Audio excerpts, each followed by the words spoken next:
Since the COVID-19 pandemic, the lead time for procuring new transformers has only gotten worse. This means that in the event of an emergency, utilities will have a harder time maintaining or restoring continuous power to their customers because they don't have an adequate supply of replacement transformers. Additionally, many utilities are second-guessing the agreements they have made with other localities that are in need of transformers due to their own fears of being impacted by this crunch. That's why it's baffling to me to see the Biden administration put out new efficiency standard that would make the supply chain crisis worse. This new standard would leave us with no domestic producer of electrical steel for EVs, no producer of electrical steel for power transformers, and a distribution transformer market reliant on one producer that doesn't have enough capacity to meet the current demand. Thankfully, we are considering legislation that would restore common sense to this process and delay the implementation of this new standard. I'm proud to be a co-sponsor of H.R. 4167. In listening to the testimony, before I get into my other questions, I'd like to just ask this question I've asked before.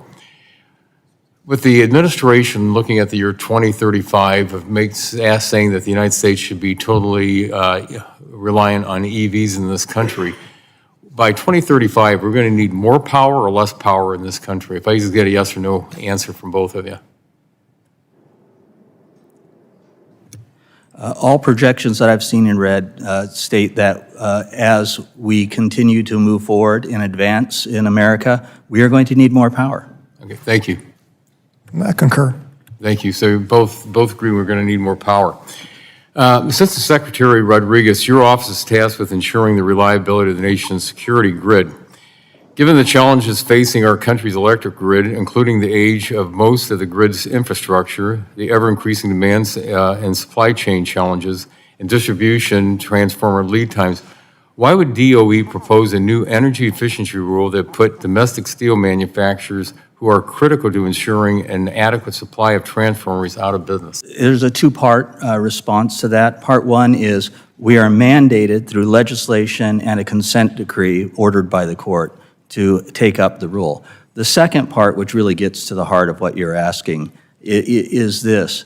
What the DOE is doing is not just complying with these mandates, but actually putting signals in the market that give certainty to manufacturers so that they can make the investments necessary to develop the products and services right here at home using American labor to supply and meet America's needs. Oh, wow, friends.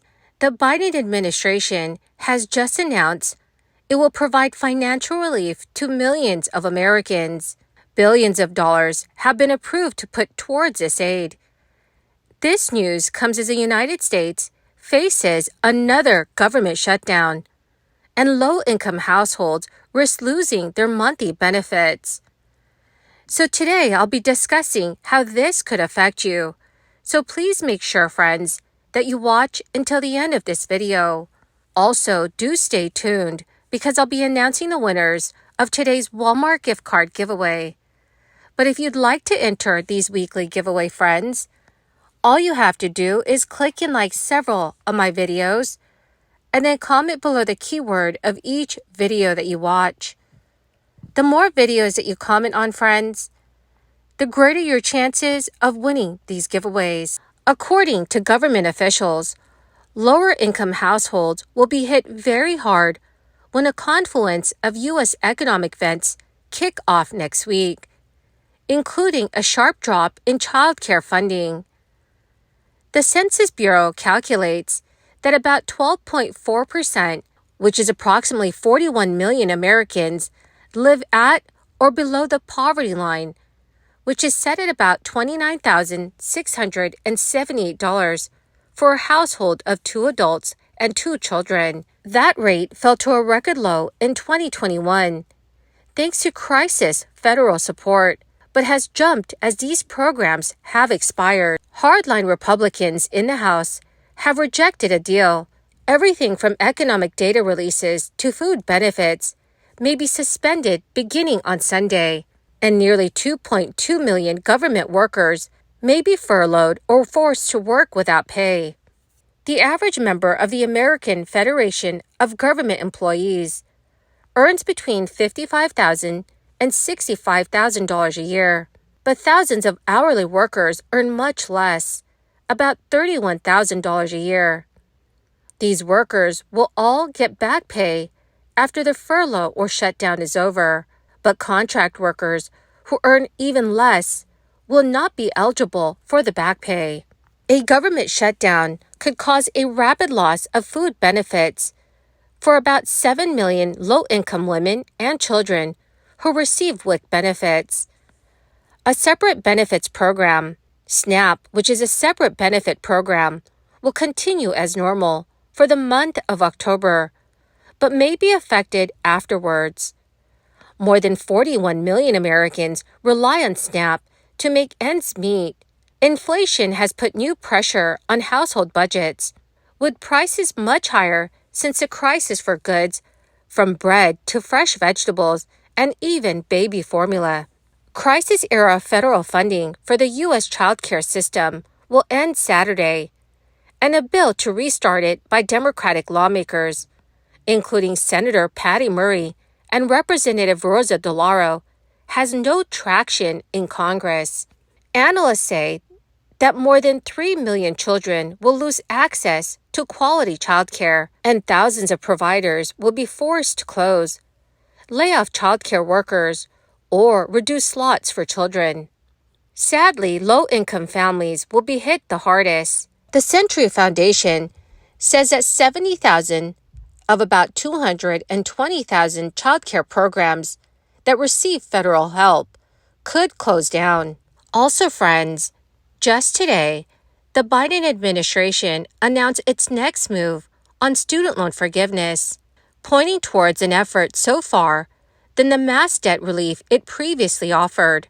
The Department of Education announced months ago it is going through the negotiated rulemaking process under the Higher Education Act to try to enact more student loan relief. The department has released its initial set of policy considerations for the new plan, focusing on student loan borrowers who are in need. Secretary of Education Miguel Cardona said in a recent statement, the Biden-Harris administration has taken unprecedented action to fix the broken student loan system and deliver record amounts of student debt relief. These initial policy considerations will be discussed at the first Student Loan Relief Committee meeting this October. The committee is made up of 14 affected groups that are non-federal negotiators. So this process is expected to take longer than previous student debt relief actions, meaning a plan may not be finalized until well into next year, where it will likely face lawsuits from conservatives. The initial policy considerations seems the administration is moving away from its broad student loan forgiveness it aimed to give last year. Previously, the administration sought to forgive at least $10,000 for all 45 million student loan borrowers, but the plan fell short after it was declared illegal by the Supreme Court. The next step announcement comes ahead of student loan repayments resuming Sunday for the first time in 3 years, which will affect 28 million borrowers. Well, friends, that is the end of my daily stimulus update video. Thank you, friends, so much for being part of this community. The winners of today's Walmart gift card giveaway is Bella Collins and Alan Voss. Congratulations, my dearest friends! To claim your gift cards, please check your notifications page and send me a message. Or you could message me on my Facebook page. Remember, friends, I'll be doing giveaways every Friday, and if you'd like to enter these weekly giveaways, all you have to do is click and like several of my videos, and then comment below the keyword of each video that you watch. The more videos that you comment on, friends, the greater your chances of winning the giveaways. Thank you, and have a wonderful and very blessed Friday.